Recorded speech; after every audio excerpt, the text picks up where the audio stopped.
Forget New Year, New You. This season is about slowing down, locking the doors, and cozying up at home with the one you really want to do nothing with. Your dog.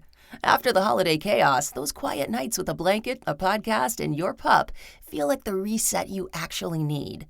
Ollie helps make those moments easier with fresh protein-packed meals made from real human-grade ingredients, so your dog can enjoy some quality comfort food too. Choose from 5 recipes and get a personalized plan for your dog's needs. Meals arrive perfectly proportioned with a scoop and storage container, so serving is fast and mess-free. And with Ollie's in-app on-demand health screenings, supporting your dog is easy, ensuring more cuddles for many years to come. Visit ollie.com/truecrime and use code TRUECRIME for 60% off your first box. A man was dead, shot in the back of the head. A 16-year-old girl was swiftly arrested and charged as an adult for his death. Without taking the stand in her own defense to tell her side of the story, she was convicted. Her sentence was life in prison with the possibility of parole, although she must serve at least 51 years before being considered for release. That meant the first opportunity for her to possibly see the outside world again would be when she turned 67 years old. In today's episode, we're going to dive into the Cyntoia Brown case. It's a name you might have heard before. A PBS documentary first introduced Cyntoia to the rest of the country. Then a Netflix documentary. And then plenty of attention from celebrities from Rihanna and Kim Kardashian to LeBron James, who all shared the same message. #Free Cyntoia. Cyntoia's case raised plenty of issues.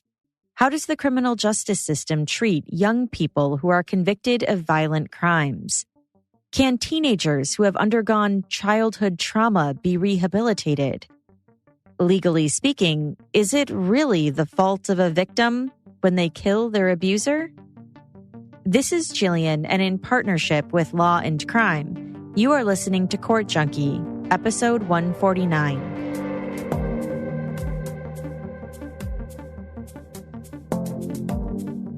The case against Cyntoia Brown begins at 7:19 p.m. on August 7th, 2004, when a 911 call went out in Nashville, Tennessee. "What's going on over there, ma'am?" the 911 dispatcher asked. "Homicide," the voice replied. And then the phone went dead. The caller hung up. The caller was 16-year-old Cyntoia Brown. Police arrived to what was an obvious crime scene. An adult man, Johnny Allen, was laying naked, face down in a pool of blood on his bed. According to court documents, his hands were beneath his face, his fingers kind of partially interlocked as if he had been sleeping. An autopsy revealed that he had been shot in the back of the head and that he did not have any defensive wounds. He had been dead for at least 12 hours. The evidence wasn't hard to find. A .40 caliber shell casing under the bed, a bullet hole that went through the bedroom wall, and a pillowcase by Johnny's head with gunshot residue. Johnny was 43 years old. He worked as a real estate agent, although he was also known to teach Sunday school at his church and help out as a youth minister, according to media reports. The investigation into his death moved quickly. Within hours, police found Johnny's abandoned white pickup truck in a Walmart parking lot, and they narrowed down a person of interest, Cyntoia. "Police!" authorities shouted as they banged on the hotel room door where they knew Cyntoia was staying. She had been living with an older man called Cutthroat, whom she would later say had been abusing her and sex trafficking her. Cyntoia ran out the door, yelling, "Cut had nothing to do with this. I'll tell you all everything." She waived her Miranda rights and spoke to police, telling them what happened. Cyntoia denied having sex with Johnny, who had been a stranger to her. She said she met Johnny around 11 p.m. on August 6th as she walked near a Sonic fast food drive-thru. He picked her up in his truck, bought her food, and offered to let her spend the night at his house. Cyntoia agreed. Back at his home, he showed her some guns, and then he got into bed with her. Cyntoia said Johnny spoke in a whisper and started touching her. He then reached for something under the bed. Cyntoia said she thought he was grabbing for a gun, so she reacted first. She snatched a .40 caliber handgun she kept in her purse and shot him. Before she left Johnny's house, she took $172 in cash from his wallet and 2 of his guns, and then drove his white Ford F-150 pickup truck to Walmart. Richard Reed, who lived next door to Cyntoia at the extended stay in-town suites, gave her a ride from Walmart back to the hotel. Cyntoia did not try to keep what she did a secret. Richard would later say she told him that she had, quote, shot somebody in the head for $50,000 and some guns. She then asked Richard for a ride to go back to Johnny's house to help her clean it out. Richard declined. He would later say he didn't take her seriously, that he didn't believe Cyntoia had shot anyone until he saw the news reports on TV. In the eyes of the court, Cyntoia was considered an adult and was transferred out of the juvenile court system. For her 2006 trial, her defense team claimed self-defense. Jurors didn't hear directly from Cyntoia, who did not take the stand. But they learned of her self-defense claims when her statements she had given to police came out. Jurors also didn't learn much about who Cyntoia was and what she had experienced in her upbringing, or the true extent of the mental health struggles she faced. 24-year-old Cutthroat wouldn't be heard from either. In 2005, the man whose real name was Garion McLaughlin had been murdered in an unrelated incident, according to media reports. At the end of her trial, Cyntoia remembered the jurors entering the courtroom before they revealed the verdict. Only one of them made eye contact with her. I knew right then and there I was getting a life sentence, Cyntoia wrote in her 2019 book, Free Cyntoia, My Search for Redemption in the American Prison System. I stared at the jury, my chest heaving as I tried to slow my breathing. Whatever you do, don't cry, I thought. I wanted them to feel my anger. Her gut feeling was right. Within moments, the jury's verdict was read. Cyntoia was convicted of first-degree murder and especially aggravated robbery. She was now 18 years old. But that's not the end of the story by any means. We're covering her case through the lens of hundreds of pages of post-conviction court documents filed over the years as her legal team sought a new trial and tried to overturn her sentence. Karen Franklin, one of the many supporters for Cyntoia, explained what propelled her Tennessee social workers organization to get involved and to advocate on Cyntoia's behalf. She was 16 when this occurred, and that it just a real belief that our system needs to be for that age group, particularly focused on what can we do to rehabilitate or what can we do to support that individual.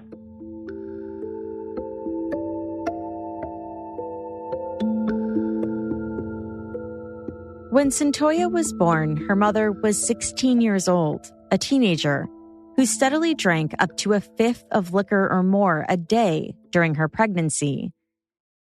Cyntoia's biological mom, who had been in and out of prison and who battled alcohol and drug addictions, raised Cyntoia off and on until she was 2.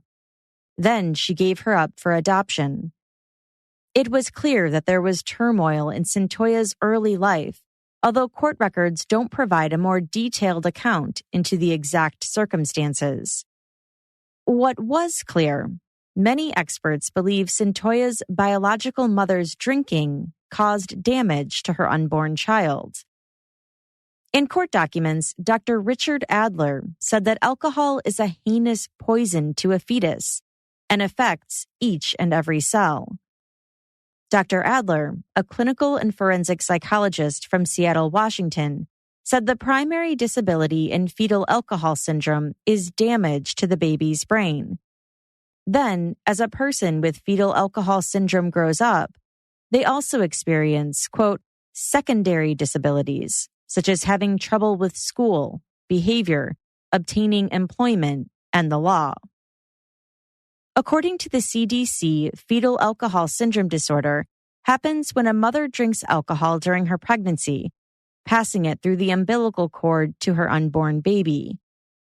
The result can be a litany of symptoms, some mild, some severe, that can include hyperactive behavior, poor memory, vision and hearing problems, learning disabilities, speech and language delays, and bad reasoning or judgment skills. In the court documents, Cyntoia's defense team goes on to say that you could see the physical consequences of fetal alcohol syndrome in Cyntoia's appearance. By the way, the area between the bottom of her nose and the top of her upper lip was significantly flattened, or how some of her fingers were curved. There were also invisible effects, too, that they said emerged in Cyntoia's behavior, especially as she got older. She was impulsive. She fidgeted and couldn't keep still. She was easily distracted. Her understanding and reasoning, her problem-solving skills, and her motor coordination all had shortcomings. Her adaptive functioning was years behind what it should have been. She struggled to understand visual cues like reading someone's physical expressions. In 5th grade, her schoolwork struggled. She acted out. At age 12, she broke into a home with other girls and stole jewelry. Her court cases in juvenile court began stacking up. In high school, she got into fights. She threw a chair across the room and wasn't afraid of fighting her fellow teenagers or adults. It didn't matter who. She was described as manipulative and defiant, refusing to do something if she didn't want to. Those who met Cyntoia through the juvenile court system said she was cold and distant, nonchalant. But Cyntoia was also incredibly smart. Her IQ tested high. She was brilliant, her defense attorney would later say. She was considered gifted in high school. Other experts agreed. Dr. Paul Connor, a clinical psychologist specializing in neuropsychology, wrote, quote, "She has an IQ that is in the 130s. She is extremely bright from that perspective, but her ability to apply that appropriately independently on a day-to-day basis in the real world is profoundly impaired." A teenager's brain is still developing anyway. Another expert said, quote, "That's why they might do something that seems irrational sometimes, because their brains and their executive functions aren't as developed as they will be in their 20s. The expert went on, "For children born with fetal alcohol syndrome, the developmental process is even more delayed because of their brain impairment. Cyntoia's self-control, memory, and thinking would not mature until she was in her early 30s. A brain map for Cyntoia revealed, quote, "blue areas of damage, in the frontal lobe of Cyntoia's brain. Other areas of damage extended beyond the frontal lobe." Dr. Connor said, when Cyntoia was 23 years old, her adaptive functioning was that of a 13 to 14-year-old, and her adaptive functioning skills were at the level of a mentally retarded individual. But Cyntoia seemed to have been encouraging herself to overcome all the challenges she had faced so far in life. In the hotel, Nashville police discovered Cyntoia's 3-page handwritten note that appeared to be written as a motivational journal entry to herself. One passage read, quote, "Show no weaknesses. Fuck what happens in this world. It's constantly changing. If you stay stuck on a focal point in your life, you'll fall behind the population. Remain at least 5 steps ahead of those who surround you. Never stray from your motive. It's all about making it. If at first you don't succeed, invent new approaches, move on from there. No time to waste backtracking.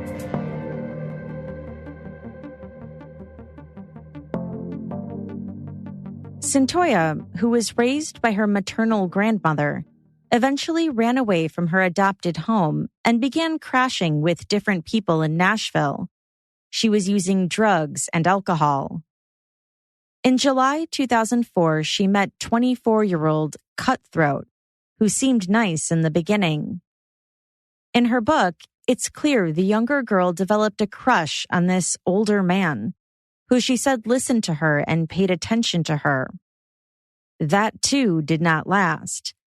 Cutthroat convinced her to use cocaine. So Cyntoia started using and living in a hotel with him. Again, she was just 16. He was 24. According to court documents, Cyntoia reported he was violent to her, that he almost killed her one time by choking her, and that she was scared of him. He called her demeaning names and began sex trafficking her, demanding she give him whatever cash she made. Cyntoia wrote about this in her book. Quote, Cut promptly took the envelope from me with a smile. He always smiled when I gave him the money. I'm not sure of the precise moment where I stopped feeling like I was a prostitute, the moment where I accepted that as my reality. Even as I approached cars with rolled down windows and negotiated prices, I told myself it was only temporary. Cyntoia said she felt numb. She went into survival mode. On the day of the shooting, Cyntoia said she was probably high. That's all I ever did, she said. She left the hotel, left Cutthroat, and started walking towards Sonic when Johnny stopped in his truck and asked if she needed a ride or wanted some food. Cyntoia told police that Johnny assured her he was a good guy. She shouldn't be staying on the streets, he told her. Cyntoia thought he looked old, maybe 50. Johnny asked her if she was up for any action. They began negotiating a rate for sex. Cyntoia asked for $200. Johnny suggested $100. They settled on $150. In the car, Cyntoia opened up about her family. Johnny told her about his past. He had been in the military. He was a sharp shooter and could shoot the eye out of a pissant, he told her. They drove to Johnny's house and he invited her in. He offered her some wine and tried to kiss her, but she pushed him away. The conversation about guns continued. Johnny kept talking about them. He showed her one from his collection. He then let her use his shower. Based on court documents, here's what Cyntoia said she would have testified to if she had taken the stand at her trial. When Cyntoia got out of the shower, Johnny was lying on the bed and was naked except for shiny gold disco ball-like boxers. Cyntoia kept her clothes on. Together, they went downstairs to watch TV. What did Cyntoia make of Johnny? He was weird, she said. She was aware of the gun cabinet in the room, so she stayed put. Johnny told her he wanted to make love to her and that he loved her. They went back to his bedroom and Cyntoia asked if she could take a nap. She took off her skirt and pretended to go to sleep. But Johnny kept touching her, kept getting in and out of bed. Cyntoia felt panicked. She wasn't sure what he was doing. The whole night seemed odd. According to court documents, Cyntoia described those quick, instinctive moments before she shot him. She said that the victim got back into the bed, that he grabbed her really hard, and that she thought he had figured out she was faking to be asleep. She said that she saw him roll over, maybe to try to reach for something, that she thought he was going to get a gun or is going to do something to her, and that she just reacted. Cyntoia, who was lying on her stomach, kind of raised up, reached over to the nightstand on her side of the bed, took a gun out of her purse, and fired the gun one time. She said that Cut had given her the gun to protect herself, and that she had never fired it before she shot the victim. Cyntoia claimed she didn't know he was dead. As she ran out, the following thought crossed her mind. She would be returning to Cutthroat empty-handed. She stole some of Johnny's guns and took his cash. She then drove Johnny's truck to the hotel, where she found Cut and admitted that she had shot someone. Cut instructed her to dump the truck at the Walmart parking lot. The next day, Cyntoia called 911 from Johnny's cell phone. Within hours, she was in police custody. After her police interview, she was allowed to make 2 phone calls. A detective heard her tell the person on the other line that she had been charged with murder and homicide. Quote, "I don't know exactly which words she used, but she was giggling and laughing at the same time," the detective said. Cyntoia lied to detectives and gave them the wrong birthday, so they thought at first that she was 18.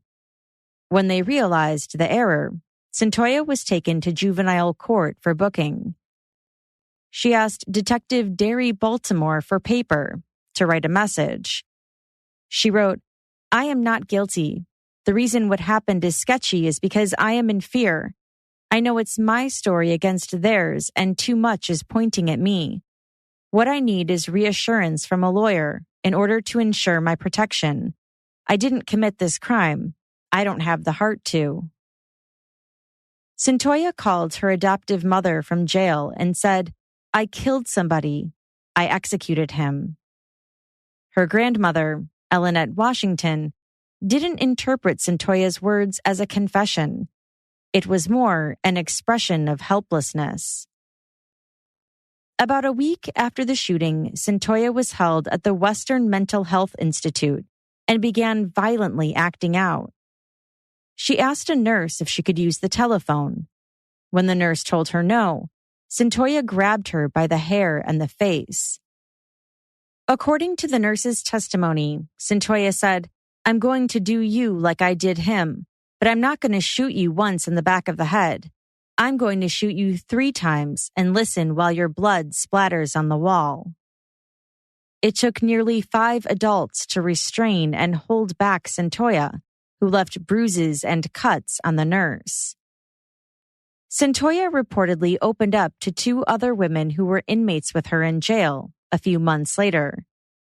Inmate Shayla Bryant, who was awaiting her own first-degree murder trial, testified that Cyntoia told her in November 2004 that, quote, "This guy that she was talking to used to send her out to prostitute, and she was mad at him. And the man tried to rape her, so she shot him."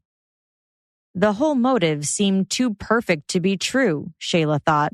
What a convenient version of events. She was also suspicious of Cyntoia's delivery when she recounted what happened. She said Cyntoia couldn't keep a straight face and started laughing. Shayla described Cyntoia as jolly as she wanted to be while discussing Johnny's death. It didn't look like she had any remorse. She didn't cry. She was just there.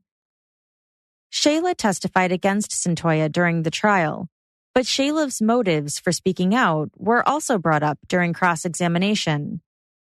Shayla agreed that the first words out of her mouth to Detective Charles Robinson were something to the effect of, "Well, what the hell are you going to do for me?" She also agreed that the bond in her murder case had been reduced from $50,000 to $5,000 after she spoke to detectives. The testimony of Cyntoia's lighthearted behavior, laughing at the murder charges, and almost gleeful she had killed a human being, seemed to be a damning portrayal. But Cyntoia's friend, Shakoha Armstrong, the person who had been on the receiving end of one of Cyntoia's phone calls after the police interview, said Cyntoia usually laughed when she talked about tragic circumstances. Cyntoia initially laughed when she confided in her friend that she had been raped. But soon the smile was gone, the coping mechanism broken through, and Cyntoia began to cry. Cyntoia shared with Shikoha that her boyfriend, Cutthroat, made her leave with other men. Shikoha interpreted that to mean that Cutthroat was sex trafficking Cyntoia. During the trial, prosecutors called into evidence some of the crime scene photos of Johnny's corpse. The full impact of what I had done sank in as I took in the graphic, bloody pictures, wishing I could look away but unable to do so, Cyntoia wrote in her book. This man was gone. He had parents, a family who had loved him. He didn't get a chance to change his ways. If I hadn't shot him that night, what kind of life could he have had? As the prosecution rested its case in Cyntoia's trial, her defense called 2 witnesses that were meant to cast doubts on Johnny's clean-cut, church-going realtor image. Galena Osborne worked at Sonic and remembered serving Johnny and Cyntoia that night in the truck. Johnny left an impression because she reminded him to put on his headlights earlier. Galena testified she joked that their meal at the cheap hamburger joint was $99 when she served them. That's really expensive, Johnny had said. But she's worth it, Galena joked. I don't know, we'll see, Johnny said back. Galena thought Johnny might have been flirting with her. Her first impression of the pair was that Johnny seemed cocky and Cyntoia seemed comfortable in his presence. She assumed the 43-year-old man driving around the 16-year-old girl were either related or family friends. Sandra Liggett was also called to the stand to testify about Johnny's character after they met in a restaurant in February 2004, a few months before his death. She said she began attending Johnny's church, and they emailed and called each other a bit. They were supposed to go on a date to the movies in March 2004. Instead of taking her to the movies, though, Johnny wanted to show off his house. He seemed nice, and he was a realtor after all, so it seemed to make sense. Sandra agreed. Sandra described what happened next. Johnny showed her several rooms in his house before leading her into his bedroom. He told her that he wanted to get something out of the way first. Then he kissed her. Sandra told Johnny, "This is wrong. I don't want to do this." Johnny gave Sandra a hard stare, which she described as scary. She asked Johnny to bring her to her car, at which point Johnny kissed her again and began pulling off Sandra's clothes. Eventually, Johnny and Sandra had sexual intercourse. Although she did not welcome Johnny's advances, Sandra just decided that it was best to do it because she was too scared to fight him. Sandra never reported the incident to the police because she said no one would believe her. She testified that Johnny hadn't threatened her, showed her a weapon, or held her down.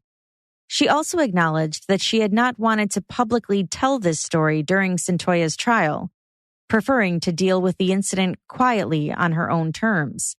But she agreed to testify after she had been subpoenaed. Jessica Snyder, a 17-year-old waitress, was not allowed to testify before the jury, so the jurors never got to hear her recount how Johnny hit on her, telling her how gorgeous she was and giving her his phone number. Jessica and the other waitress felt creeped out by him, their regular customer who often hit on them and asked them out.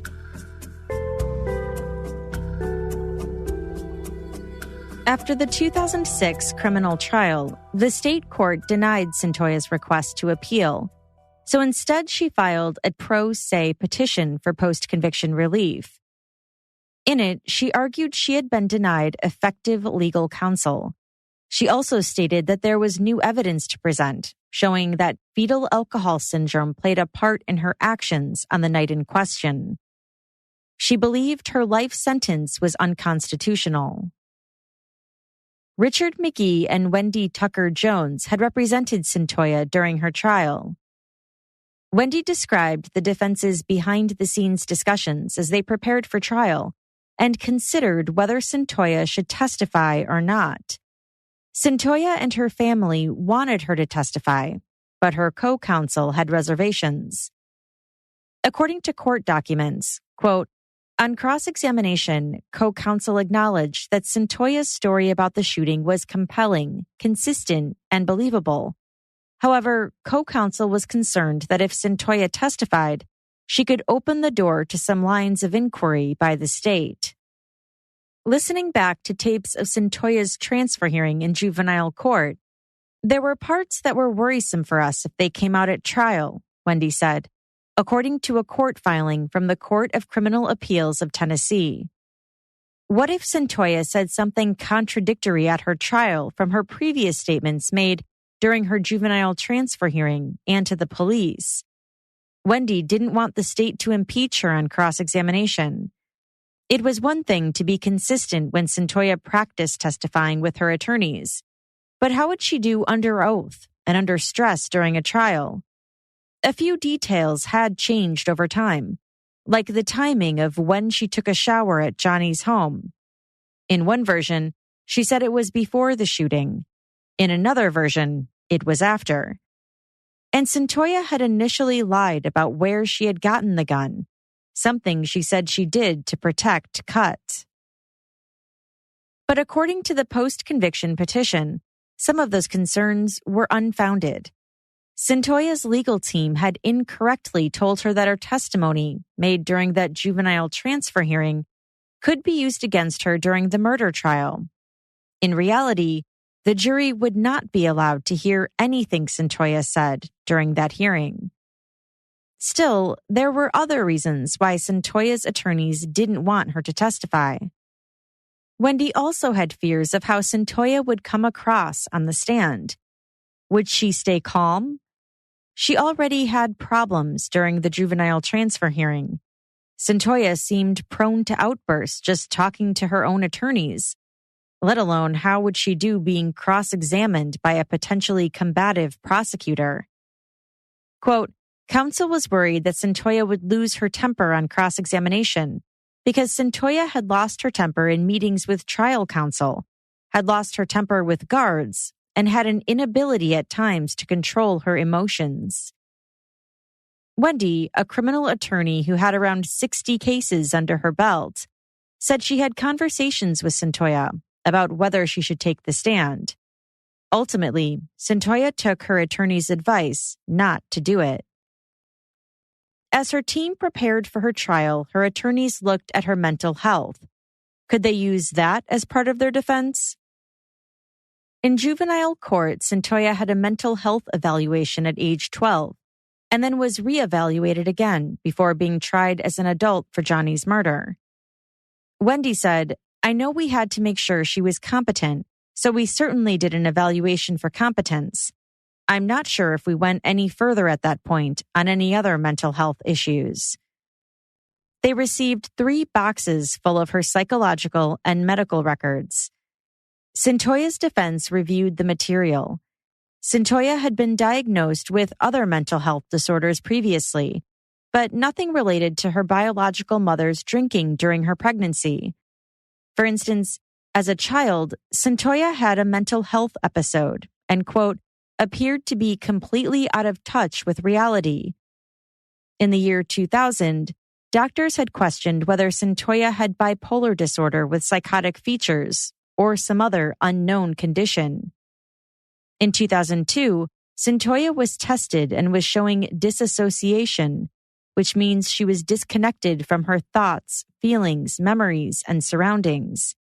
It was a, quote, rare and worrisome psychiatric symptom, according to court documents.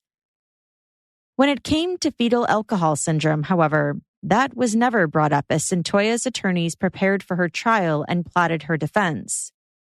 Dr. William Burnett, a forensic psychiatrist from Vanderbilt University who re-examined Cyntoia, never mentioned the possibility of fetal alcohol syndrome disorder affecting Cyntoia either, Wendy said.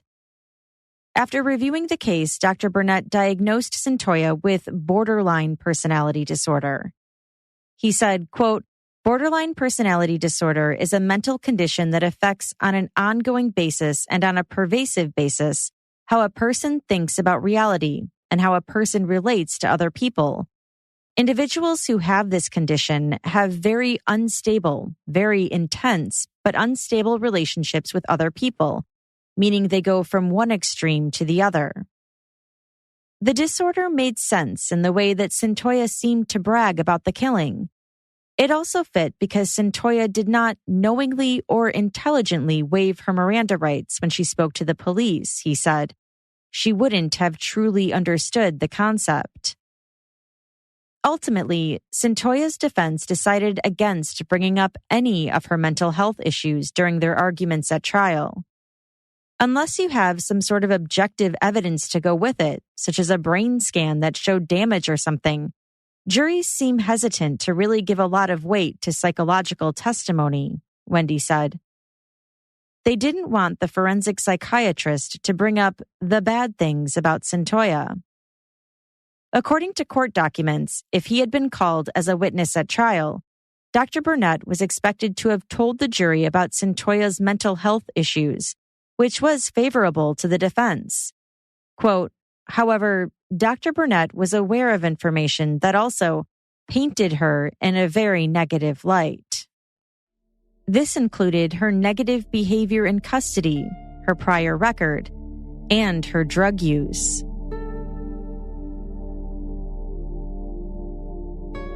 When it came to Cyntoia's personality, her defense attorney called her brilliant. But there was something different about her. Her defense attorney couldn't pinpoint what it was. Her personality was all over the place, and you didn't know who you were going to be talking to from time to time. But it wasn't competency issues. It was more like there was something wrong that we couldn't figure out what it was, Wendy said. She never made the connection with Cyntoia, her brain damage, and fetal alcohol syndrome. That never crossed my radar, Wendy said. In fact, no one mentioned fetal alcohol syndrome until after the trial was over, and Wendy got a telephone call from director Dan Berman. Berman was making a PBS documentary on Cyntoia's case, and later a feature on Cyntoia for Netflix. He suggested that fetal alcohol syndrome may have played a part in the crime. Wendy said the entire time she had represented Cyntoia, something seemed off. When Berman called her, and when she saw what another doctor had said about fetal alcohol syndrome, it then all made sense to her. Wendy's co-counsel, Richard McGee, acknowledged that part of their defense strategy could have been to call an expert in fetal alcohol syndrome to offer testimony that Cyntoia didn't know what she was doing when she murdered Johnny. He wrote in court documents that presenting mental health testimony of some type of organic brain damage can be very persuasive with a jury, more so than someone who had a rough childhood and as a result has a personality disorder. For Cyntoia, the discussion into what was wrong with her was difficult to take in. She wrote in her book, quote, "The overwhelming consensus among the world was that something must be wrong with me. I was damaged, defective, broken beyond repair. Every mistake I had ever made was now rolled out as more evidence that I was incorrigible, one big screw-up. By the end of the trial, I felt like I was basically Satan's seed. The only question was whether I could be fixed, or if there was nothing left for me but to be thrown away in prison."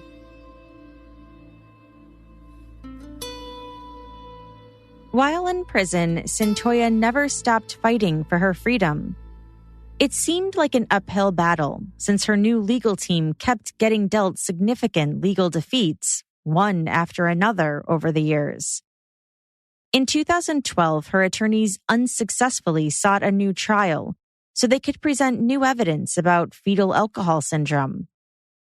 They appealed to the Court of Criminal Appeals of Tennessee after the Davidson County Criminal Court denied her petition for post-conviction relief. Cyntoia's team argued her criminal trial attorneys were ineffective for encouraging her not to testify, for not interviewing or investigating her biological mother, and for failing to bring up her mental health issues in her defense.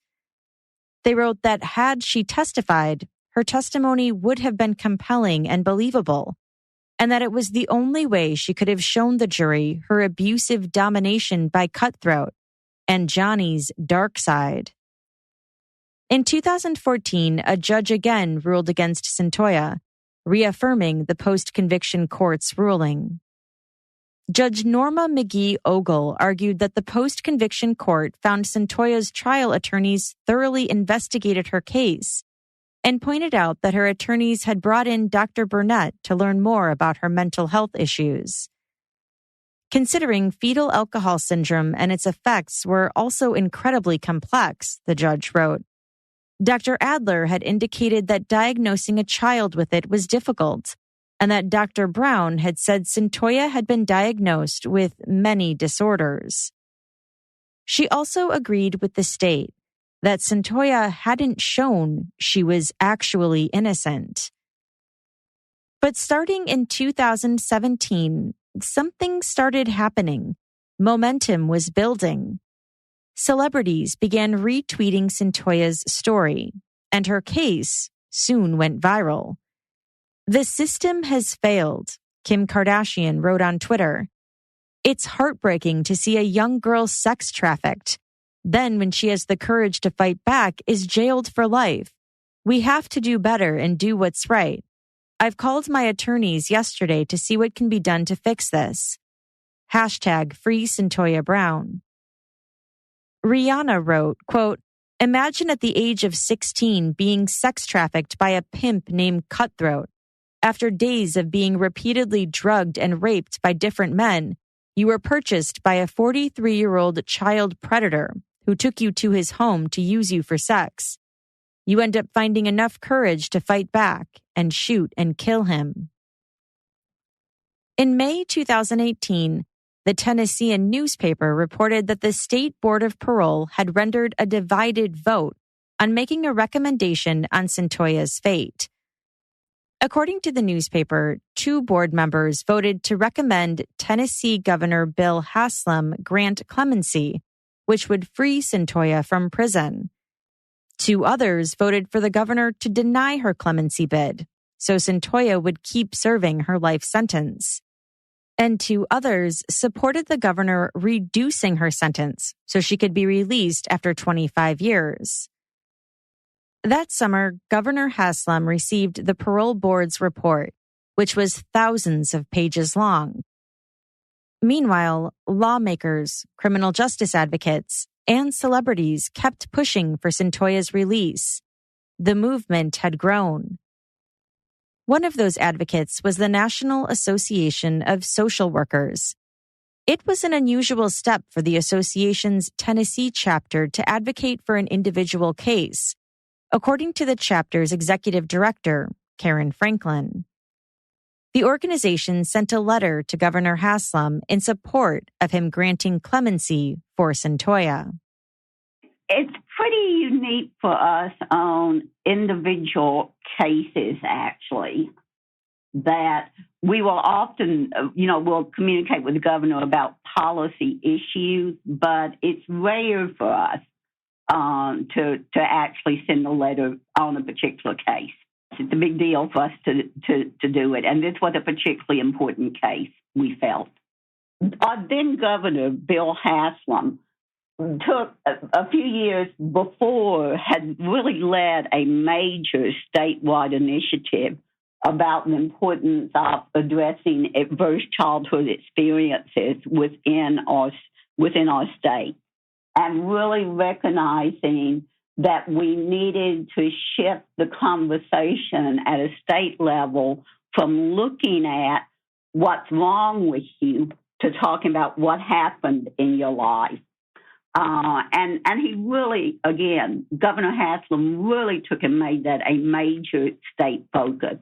So when we contacted the governor's office, we simply encouraged him to utilize the knowledge he had about the impact of adverse childhood experiences as he looked at this case and to grant clemency from that direction.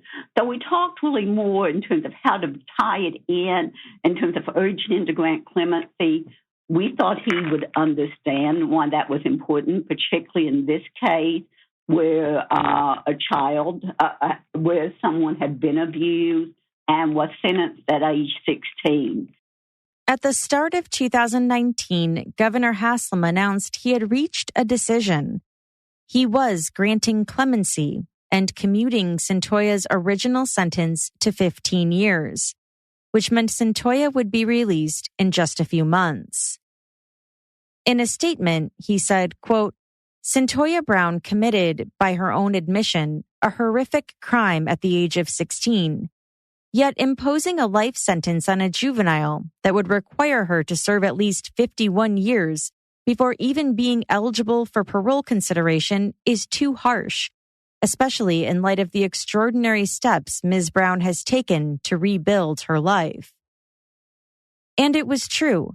Cyntoia Brown was not the same person who had entered prison in 2006. She was on the verge of completing her bachelor's degree. She developed a reputation as a mentor for other inmates and became a spiritual person strong in her faith. She also fell in love with a musician and businessman who had watched her documentary and then started writing her letters. Her prison sentence hadn't been a life sentence. In fact, it had saved her life, Cyntoia said. Those 12 years in prison hadn't just turned me into a woman. They transformed me, Cyntoia wrote in her book. The girl who desperately wanted to belong, who felt powerless, who clawed and scratched her way out of every corner she was backed into, was gone. On the day her clemency was announced, her attorneys and some of her advocates held a press conference, which was streamed by the Tennessean newspaper. The mood was joyful. I am honored and privileged today to speak the words of Cyntoia Brown directly, and these were written by her this morning. Thank you, Governor Haslam, for your act of mercy in giving me a second chance. I will do everything I can to justify your faith in me. I have one course left to finish my bachelor's degree, which I will complete in May 2019. I am thankful for all the support, prayers, and encouragement I have received. We truly serve a God of second chances and new beginnings. The Lord has held my hand this whole time, and I would have never made it without him. Let today be a testament to his saving grace. Thank you to my family for being a backbone these past 14 years. I'm thankful to my lawyers and their staff and all the others who, for the last decade, have freely given of their time and expertise to help me get to this day. I love all of you and will be forever grateful. With God's help, I'm committed to live the rest of my life helping others, especially young people. My hope is to help other young girls avoid ending up where I have been. Thank you. After spending almost half of her life behind bars, a now 31-year-old Cyntoia Brown Long reemerged back into the world in August 2019. Cyntoia, now a married woman, a published author, and an outspoken criminal justice advocate, is on parole for the next 10 years. She wrote this in her book. Up until this point, I've been captive to so many unfilling roles. Outcast Cyntoia, delinquent Cyntoia, convict Cyntoia, heathen Cyntoia. Now I am exactly who and what the Lord called me to be. Free Cyntoia. There is hope. Hope for everyone locked in prisons, physical or spiritual. Hope for everyone who doubts they will ever be free. No matter how far you may have fallen, that hope is still there for all who dare to believe their best days are not behind them. And that's all for this episode. As always, I'd love to know what you think about this case. Let me know by joining the conversation on Instagram at CourtJunkie, by tweeting me at CourtJunkiePod, or by emailing me at podcast@CourtJunkie.com. Today's episode was researched and written by Gabrielle Russon. And lastly, please subscribe to my YouTube channel, where I've been releasing some behind-the-scenes videos along with videos of my sidebar episodes, which is a monthly podcast I'm recording with a friend of mine, where we discuss CourtJunkie cases as well as other true crime news. So be sure to subscribe at youtube.com/CourtJunkie. Thanks again for listening. Until next time.